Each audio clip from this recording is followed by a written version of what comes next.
বলছে জিবরিল নবীর বারে বারে, পড়ো কুরআন তুমি মধুর সুরে, পড়ো কুরআন তুমি মধুর সুরে। বলছে জিবরিল নবীর বারে বারে, পড়ো কুরআন তুমি মধুর সুরে, পড়ো কুরআন তুমি মধুর সুরে।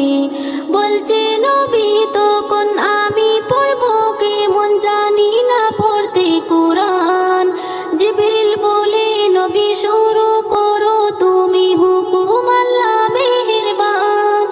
করলো শুরু নবীর পড়তে কোরআন, করলো শুরু নবীর পড়তে কোরআন। আজও শুনি সেই খোদার বয়ান, আজও শুনি সেই খোদার বয়ান। বলছে জিবরিল নবীর বারে বারে, পড়ো কুরআন তুমি মধুর সুরে।